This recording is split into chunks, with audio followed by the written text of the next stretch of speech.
So Camila, if somebody said to you, act like a lady, what does that mean to you? What would you do? I would do I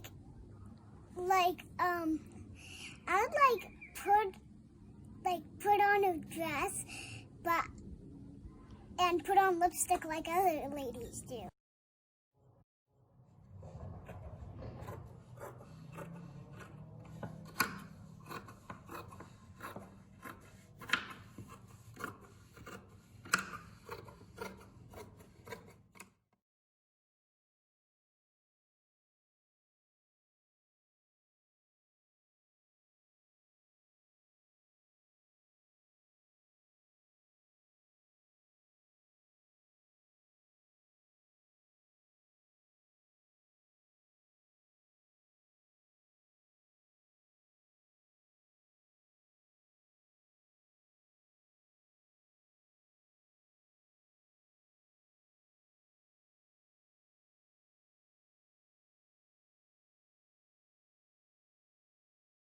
In 1993, Carol Moseley Braun was the first female Black senator, and she was also the first female to wear pants on the Senate floor.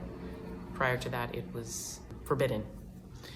Not that long ago, in 1890, women in the United States were being arrested for wearing pants. In the Bible, I believe it's Deuteronomy 22, verse 5, there is a verse that basically says, men are not to dress like women, and women are not to wear men's clothing.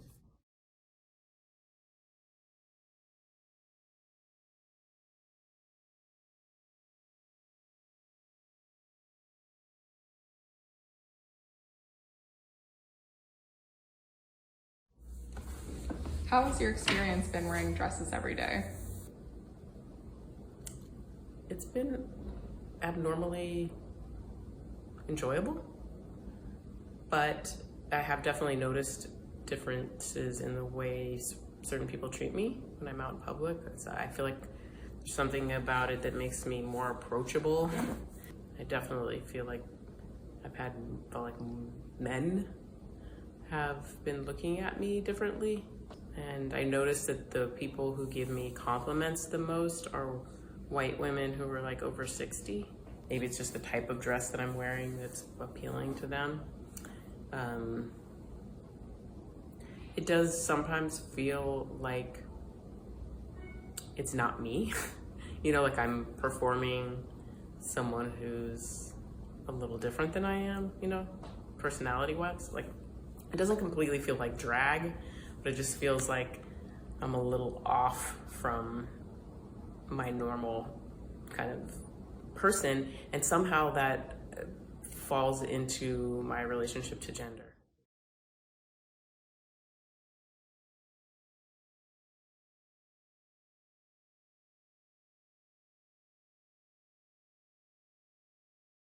I have less than a week of wearing dresses left. As you can see, I'm wearing dresses right now.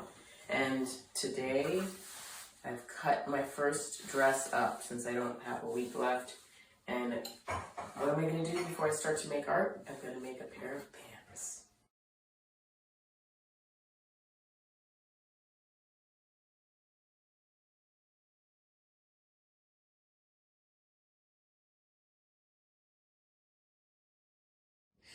So, how does this project investigate feminism and the roles of gender in our world today?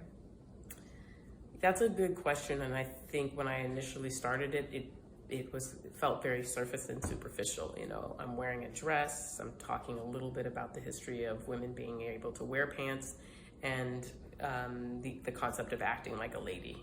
So that was the title, and that's the question I've been asking a lot of my women I know. But as I've delved into it more and read more and talked to people more, I've realized that there's so much social conditioning around our gender roles and what we've been taught. It's more about the process than it is about the actual art piece, you know, like I'm gonna make a piece of art or I'm gonna record me showing myself in the dresses. But to me, the real process is the conversations, and not only with other people, but with myself around like, okay, I'm doing this thing, but what's the outcome? Like how is this gonna actually impact change?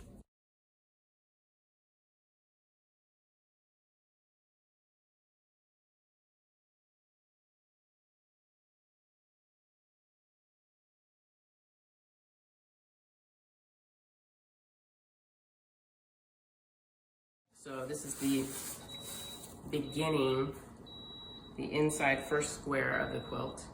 And then you can see it's going to build out until I have a nice big traditional quilt. And then once I've made that, we'll take it apart and turn it into something else.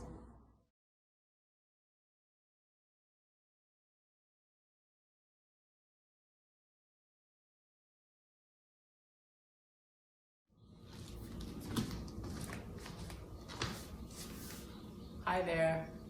I just want to show you the process that's happening with the pieces of fabric in the dress. First of all, these are these fabulous pants that I made from one of the dresses.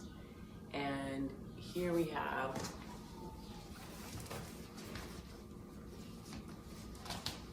three of the fabrics, 1, 2, 3.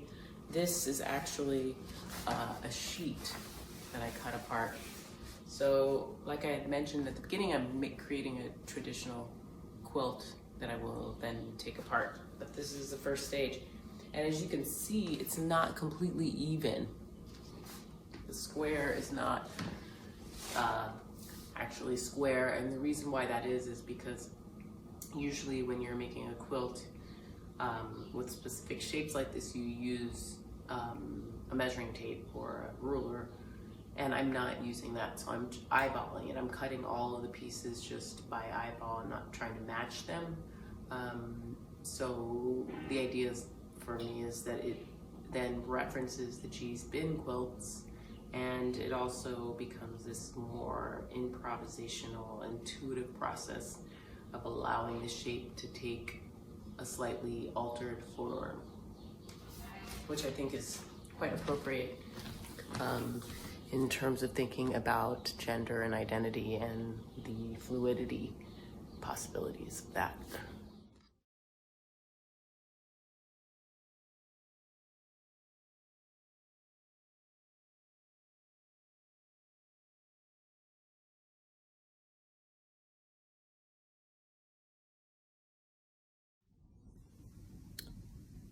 Okay, so behind me is fabric from 5 of the 7 dresses that I wore for the whole month of August. You can see this is pretty big. I don't know how many, maybe it's 11 feet tall. It's pretty big.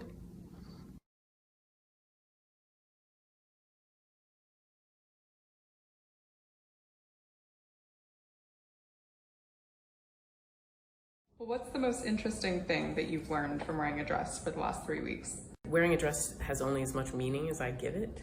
Being, you know, how I define acting like a lady is my definition.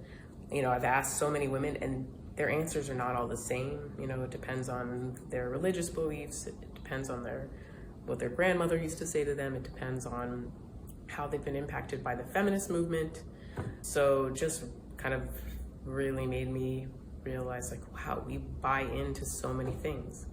Just the idea of buying into the fact that I'm a woman and that comes along with all this stuff, you know? It's because that's what's been handed down to us. So it's been just really fascinating. And for me, the beauty of that is figuring out creative ways to no longer accept that. To be able to say, like, anyone can wear a dress. Anyone can do any of these things. And it's not really just a dress. It's anyone can be the freaking president. And, you know, like, just the expansiveness of something as simple as a piece of fabric and how that can be a metaphor for, you know, everything. Now you can see I have put gold in between fabrics. And I will start to figure a way to put them back together. That's one.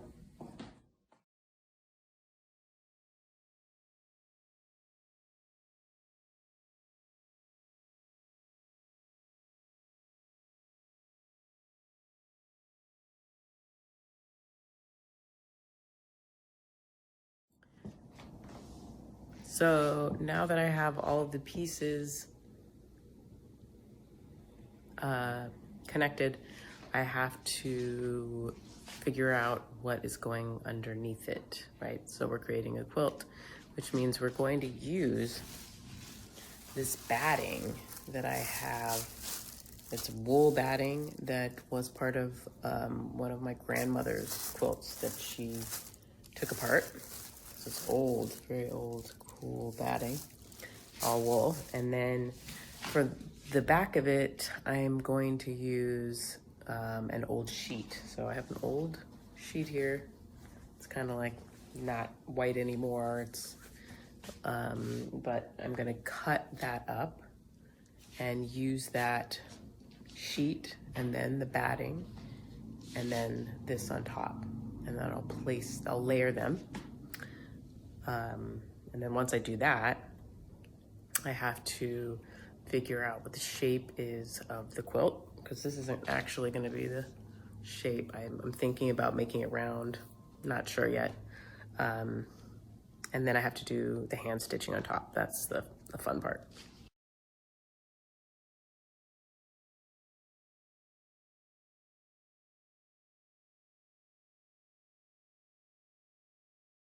Since women can wear pretty much anything they want to these days, why is a project like this still relevant? I think the project as art versus as some other medium is still relevant, because it's basically, to me, like a form of saying you can take your history, the identity that you've been given, and you can deconstruct it. You can ask questions, you can learn more about it, and you can take it apart and determine what it looks like in the future and who it applies to in the future.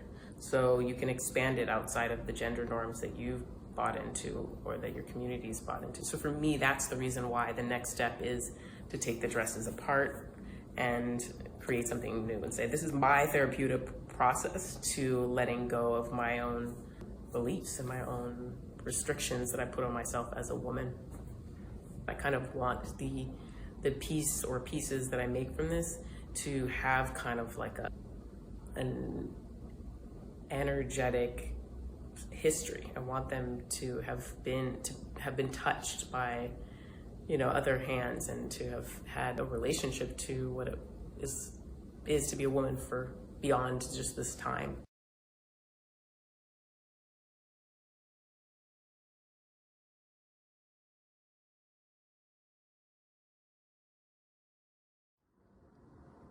It's funny, this project started out as me just wearing dresses for 30 days, but what it has turned into is an opportunity for me to really question how I show up as a leader and as a woman who is supporting other women.